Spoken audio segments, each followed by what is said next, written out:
నమస్తే అండి, నేను మీ కాపీల నరేష్. మీరు చూస్తున్నారు ఈగురం టీవీ యూట్యూబ్ ఛానల్.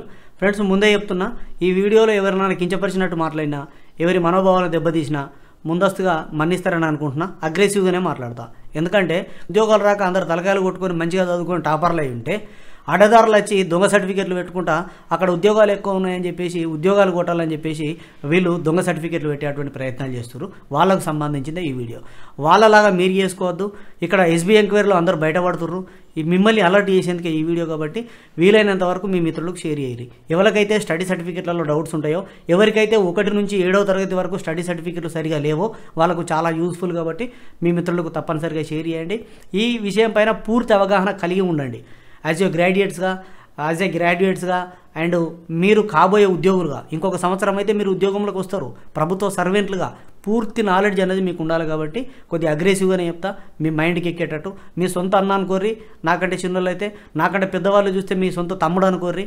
ఒక మంచి ఉద్దేశం కొద్దిగా చెప్తున్నా తప్ప ఎవరి మీద కోపతాపాలు లేవు, ఎవరిని కించపరిచేందుకు కాదు. ముందస్తుగా నన్ను అర్థం చేసుకుంటారని భావిస్తూ విషయంలోకి వెళ్తే, మీకు ఫస్ట్ ఇలా ఈనాడు దినపత్రికలు వచ్చినటువంటి ఒక న్యూస్ చూపిస్తా. కానిస్టేబుల్ ఉద్యోగాలకు 60 మంది నకిలీ సర్టిఫికెట్లు క్షేత్రస్థాయి విచారణలో గుర్తింపు అంటూ ఇచ్చారు. ఇక్కడ చూస్తే 60 మంది హైదరాబాద్ జిల్లా పరిధిలో పాఠశాలలలో ప్రాథమిక విద్య చదువుకున్నట్టుగా తప్పుడు బోనఫైడ్ సర్టిఫికెట్లు ఇచ్చారట. దానికి గల కారణం ఏందని చెప్పేసి చూస్తే, ఇక్కడ 60 మంది నకిలీ సర్టిఫికెట్లను ఎందుకొరకు అని పూర్తిగా లోతుగా ఇన్వెస్టిగేషన్ చేస్తే హైదరాబాద్లో ఎక్కువ ఉద్యోగాలు ఉన్నాయి కాబట్టి కానిస్టేబుల్ ఉద్యోగాలు రావడానికి హైదరాబాదు మంచి అవకాశం ఉన్నది కాబట్టి దొంగ సర్టిఫికెట్లు పెట్టారు. దీనికి గల కారణం ఏంటంటే, గతంలో మనకు హై స్కూల్ సర్టిఫికెట్ ఉంటే సరిపోయేది. అప్పుడు 10th బోర్డు ఎగ్జామ్ నుంచి కిందికి వరుసగా 4 సంవత్సరాలు చూసేవాళ్ళు. అంటే 10, 9, 8, 7 మనం 6వ తరగతి నుంచి హై స్కూల్లోనే చదువుతాం కాబట్టి హై స్కూల్ సర్టిఫికెట్ ఒక్కటి ఉంటే మనకు లోకల్ క్యాండిడేట్ ఎక్కడ అనేది తెలుస్తుండే.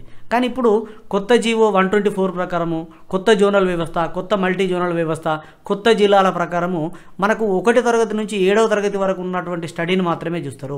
1 to 7th 1 నుంచి 7వ తరగతి వరకు ఉన్నటువంటి స్టడీ సర్టిఫికెట్లను ఆధారంగా చేసుకొని వరుసగా 4 సంవత్సరాలు అంటే 7th class, 6th class, 5th class, 4th class, ఈ 4 వరుస జిల్లాలు ఈ 4 తరగతులు ఒక జిల్లాలో చదివితే 7, 6, 5, 4 ఈ 4 తరగతులు ఒక జిల్లాలో చదివితే అది లోకల్ జిల్లాగా పరిగణిస్తారు కాబట్టి, సో దీనికోసం ఏం చేస్తున్నారు వాళ్ళు, ఇవి లేకపోతే 1 నుంచి 7th దాకా చూసి 1 to 4th కానీ 1 to 5th కానీ ఎక్కడైనా బయట తెచ్చుకుందాం అని చెప్పేసి మూతపడ్డ స్కూళ్ళ నుంచి సర్టిఫికెట్లు తెచ్చుకోవడము, సర్టిఫికెట్లలో తప్పుడుగా అంటే 2వ తరగతి 3వ తరగతి వారి నుంచి చదువుకున్నటువంటి వాడు కూడా 1వ తరగతి నుంచి చదివినట్టుగా, ఇంకా ప్రైమరీ స్కూళ్ళు చాలా మూతపడి ఉంటాయి కాబట్టి అక్కడ నుంచి దొంగ సర్టిఫికెట్లు తీసుకొచ్చి లోకల్ జిల్లాను మార్చే విధంగా సర్టిఫికెట్లు క్రియేట్ చేసుకుంటున్నారు.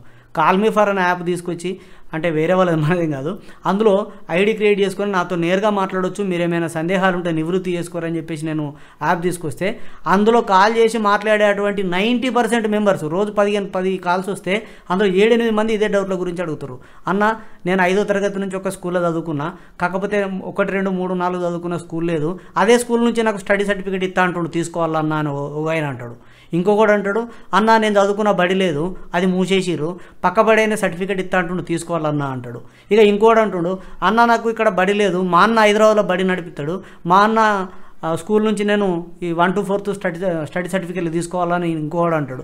అంటే మీ నోటికొచ్చిన మాట మాట్లాడు, మీ ఇష్టం వచ్చినటువంటి రీతిగా మీరు వెళ్ళిపోతే ప్రభుత్వాలు చూసుకుంటే కూసవుతామి. ఏదో ఒక రోజు ఇట్లా వీళ్ళని దొరికించుకున్నట్టుగా మిమ్మల్ని దొరికించుకుంటాయి, మీ మీద కేసులు చెప్తారు. ఈ పేపర్ క్లిప్పింగ్లో చూడు, లాస్ట్కు TSL PRB సూచన మేరకు తగు చర్యలు చేపడతామని అధికారులు చెప్తున్నారు. నకిలీ సర్టిఫికెట్ ఇచ్చినటువంటి పాఠశాలలపైన తీసుకున్నటువంటి అభ్యర్థులపైన క్రిమినల్ కేసులు పెట్టి లోపలెత్తారట.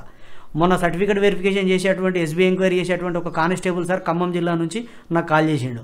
తనకు డౌట్ ఉంటే మా ఫ్రెండ్స్ ద్వారా నా నంబర్ కనుక్కొని పర్సనల్ నెంబర్కి కాల్ చేసిండు. తను ఈ విషయాన్ని చెప్పిండు. సార్ ఎట్లా నన్ను చేసి అభ్యర్థులకు ఒక వీడియో చేసి మీరు చెప్పండి సార్, మీ ఈ ఎస్బీ ఎంక్వైరీలో చాలామంది ఇట్లా బయటపడుతున్నారు సార్. కానిస్టేబుల్ అభ్యర్థులు 30% మంది సెంటర్లకు పోలేదు, కోచింగ్కు అంటే ట్రైనింగ్ సెంటర్కు ఇంకా రిపోర్ట్ చేయలేదు అని చెప్పేసి వార్తలు వచ్చినాయి కదా, అలా 10 to 20% దొంగ సర్టిఫికెట్లు పెట్టినోలే సార్, వీళ్ళందరిని ఆపిరు సార్ అని చెప్పేసి నాకు ఆనాడే సార్ చెప్పిండు. ఆ సార్ చెప్తే మనం మాట్లాడడానికి కొన్ని ప్రూఫ్లు కావాలి కదా అని చెప్పేసి మొన్నటిదాకా ఆగిన. ఇప్పుడు శివరాత్రి అయ్యేవాటి కొద్దిగా 2-3 రోజులు నేను అందుబాటులో లేను కాబట్టి 2-3 రోజులు టైం తీసుకొని మొన్నటి నుంచి గత 3 రోజులుగా ఇదే దొంగ సర్టిఫికెట్ల పైన ఆర్టికల్స్ వస్తున్నాయి కాబట్టి ఇవన్నిటిని కలిపి మాట్లాడుతున్నా. ఎవ్వరు కూడా స్టడీ సర్టిఫికేట్లలో దొంగ సర్టిఫికేట్లు పెట్టకుర్రి. మీకు స్టడీ సర్టిఫికేట్ లేకపోతే ఏం చేయాలని చెప్పేసి నేను 4-5 వీడియోలు చేసిన, మన వీడియోలలో చూడుర్రి. ఇంకా మీకేమైనా డౌట్ ఉంటే నాకు కాల్ మీ ఫర్ యాప్ ద్వారా కాల్ చేస్తే నేను మీకు క్లియర్ కట్ ఇన్ఫర్మేషన్ ఇస్తాను. ఎందుకంటే ఇందులో అందరిని ఉద్దేశించి చెప్పేటువంటి తక్కువ ఉంటుంది, ఒక్కొక్కరిది ఒక్కొక్క ప్రాబ్లం ఉంటుంది. కాబట్టి పర్సనల్గా మీకు నేను చెప్పే ప్రయత్నం చేస్తాను. ఇక్కడ అందరికీ చెప్పేది ఒకటే, మీకు 1వ తరగతి నుంచి 7వ తరగతి వరకు స్టడీ సర్టిఫికేట్ లేకపోతే మనకు రెండో ఆప్షన్ కూడా ఉంది, రెసిడెన్సీ సర్టిఫికేట్. సో మీకు స్టడీ సర్టిఫికేట్ లేనటువంటి అభ్యర్థులందరూ రెసిడెన్సీ సర్టిఫికేట్ తీసుకోండి. ఆ రెసిడెన్సీ కూడా ఎట్లా తీసుకోవాలి, పూర్తి వివరాలను దానిలో ఎట్లా నింపాలి, ఎక్కడ ఏం రాయాలనేది కూడా వాళ్ళు చదువుకునే పూర్వుడు కూడా చేసేటట్టు నేను వీడియోలు చేసి పెట్టినా. సో ఆ రెసిడెన్సీ తీసుకోకుండా పక్క స్కూల్ నుంచి తీసుకుంటా, నేను 5వ తరగతి నుంచి చదువుకున్నాడే అదే స్కూలోడు నాకు 1వ తరగతి నుంచి ఇస్తా అన్నాడు, ఇవన్నీ తీసుకుంటాను, గివా మీ మాటలు అంటే ఎక్కడ ఎట్లా దొరుకుతట్లనా? దయచేసి చెప్తున్నా, మీ బావు కోసం చెప్తున్నా, మీ అన్న లెక్క మీ తమ్ముని లెక్క అనుకొని ఇంటర్ అనుకొని చెప్తున్నా. కాబట్టి అభ్యర్థులారా, మీరు ఎట్టి పరిస్థితులల్లో మీరు చదువుకోకపోతే చదువుకోలేదనే పెట్టండి, మీరు చదువుకొని దానికి రికగ్నైజేషన్ లేకపోతే రికగ్నైజేషన్ దానికి లేదు అని పెట్టండి. నేను చదువుకున్న స్కూల్ అప్పుడు ఆ సార్ లేడు, ఆయన చచ్చిపోయిందంటే అట్లనే ఉండనివ్వండి, అదే చెప్పండి మీరు సర్టిఫికేట్ వెరిఫికేషన్లో. మరి ఏం చేయాలి, దానికి ఏం పెట్టాలి అని అంటే రెసిడెన్సీ ఉన్నది కదా, మనకు రెసిడెన్సీ ఆప్షన్ ఉన్నది కదా, రెసిడెన్సీ సర్టిఫికేట్ పెట్టండి. ఎందుకు చెప్తున్నానంటే ఎస్బీ ఎంక్వైరీకి వెళ్ళినప్పుడు రిజిస్టర్లను స్కాన్ చేసుకొని పోతుర్రు, ఆ రిజిస్టర్లలో ఫోటోలు తీసుకొని పోతుర్రు. ఎవరైతే ఈ 2వ తరగతి 3వ తరగతి నుంచి కాకుండా 5వ తరగతి నుంచి చదువుకొని కింది కూడా తీసుకుంటా అనుకుంటారు. ఫర్ ఎగ్జాంపుల్ ఇంతకుముందు ఒక అభ్యర్థి ఫోన్ చేసిండు, అన్న నేను 3 నుంచి 7వ తరగతి వరకు చదువుకున్నా, ఈ 1 నుంచి 1, 2 కూడా ఆయననే ఇస్తా అన్నాడు అన్న అని చెప్పిండు. అట్లనే పెట్టిండట, అప్లై చేసిండట. ఇప్పుడు సర్టిఫికేట్ వెరిఫికేషన్ అయిపోయిన తర్వాత ఎస్బీఐ ఎంక్వైరీకి వాళ్ళ స్కూల్కి పోతాడు, వాళ్ళ స్కూల్కి వెళ్ళిన తర్వాత అడ్మిషన్ రిజిస్టర్ తీస్తారు, తీసి దాన్ని చూస్తే ఆయన ఏ ఇయర్లో జాయిన్ అయినట్టు ఉంటుంది, 3వ తరగతిలో జాయిన్ అయినట్టుగానే ఉంటుంది. మరి ఫస్ట్ సెకండ్ ఏం కావాలి, ఈయన ఫస్ట్ సెకండ్ కూడా పెట్టిండు. అంటే ఫస్ట్ సెకండ్ సర్టిఫికేట్లు ఎందుకు ఇచ్చినావని ఆ స్కూల్ మీద కేసు చేస్తాడు.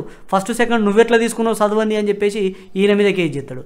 ఎంత మెరిట్ ఉన్నా, ఎంత టాలెంట్ ఉన్నా, నువ్వు ప్రభుత్వానికి సేవ చేసేటువంటి ఉద్దేశం నీకు ఎంతున్నా, ఇక్కడ చేసినటువంటి చిన్న దుర్బుద్ధి, 1వ తరగతి 2వ తరగతి స్టడీ సర్టిఫికేట్ లేకపోతే ఏం చేయాలి, రెసిడెన్సీ తీసుకోవాలి. వాస్తవానికి 3 నుంచి 7 దాకా ఒకటే సర్టిఫికేట్ ఉంటే నీకు 1, 2 కూడా అవసరమే లేదు. 7, 5, 6, 4 ఇవి ఒకటే జిల్లాలు వస్తాయి. నీకు అవసరం లేని దాని గురించి కూడా నువ్వు ఇక్కడ తప్పుదో పట్టించేటువంటి ప్రయత్నం చేస్తే ఉన్న ఉద్యోగం బీకింది కదా, నీకు నీ మీద కేసు అవుతుంది కదా రేపు. సో ఇట్లాంటి ప్రయత్నం చేయకూరి. సో అభ్యర్థులారా, మీ అందరికీ నేను విన్నవించుకునేది ఒకటే, నా సొంత అన్నదమ్ములకి చెప్తున్నా, నా సొంత అక్కయ్యలకి చెప్తున్నా నేను మీకు, మీరు తప్పుదోవలకండి. ఎవరైనా మీకు ఇట్లాంటి ఇవన్నీ చెప్తే నేను చూసుకుంటా తీరా బడే నాది, నేనే సర్టిఫికేట్ వెరిఫికేషన్ అప్పుడు నేనే ఉంటాడా, అరే మా బల్లెకు మీ ఆఫీసర్లు వచ్చి నన్ను అడుగుతారా, నేనే ప్రిన్సిపాల్ను, నేనే కరస్పాండెంట్ను, రిజిస్టర్లో అదంతా నేనే చేసుకుంటా, నేను ఇత్తపో, ఒక 10,000 ఇటు వారి నేను ఇత్తపో అని చెప్పేసి మస్తు మంది అంటారు. మీకు ఎవ్వి నమ్మకూరి, ఎవ్వడు మీ ఎంబడి ఉండడు. మీకు ఉద్యోగం వచ్చినాక ఎవ్వడు మీ ఎంబడి ఉండడు, వాని బలుగుతుంది, మీ బలుగుతుంది. కాబట్టి అభ్యర్థులకు నేను చెప్పేది ఒకటే, మీరు చదువుకున్న దగ్గర ఒరిజినల్గా తీసుకోండి, ఎక్కడ చదువుకుంటే అక్కడ నుంచే తీసుకోండి. చదువుకోకపోతే రెసిడెన్సీ తీసుకోండి. ఇక్కడ మీరు చదువుకున్న బడి లేకపోయినా రెసిడెన్సీ తీసుకోండి. చదువుకున్న బడి లేకపోతే ఎంఈఓ ఆఫీసులో అడగండి, రిజిస్టర్లు ఉంటాయి, రికార్డులు ఉంటాయి, మ్యాక్సిమం రికార్డులు ఉంటాయి. ఒకవేళ లేవు, ఆ స్కూల్కి సంబంధించిన డీటెయిల్స్ ఏం లేవు అని అంటే రెసిడెన్సీ సర్టిఫికేట్ తీసుకోండి. మనకు ఆప్షన్ ఉన్నది కదా, ఎంఆర్ఓ, గెజిటెడ్ ఆఫీసరు, మండల మెజిస్ట్రేటు, సో వాళ్ళు ఇచ్చేటువంటి రెసిడెన్సీ సర్టిఫికేట్ తీసుకోండి. కాబట్టి అభ్యర్థులకు నేను విన్నవించుకునేది ఒకటే, మళ్ళీ చెప్తున్నా, స్టడీ సర్టిఫికేట్లలో తప్పులు చేయకండి, తప్పుదో పడకండి.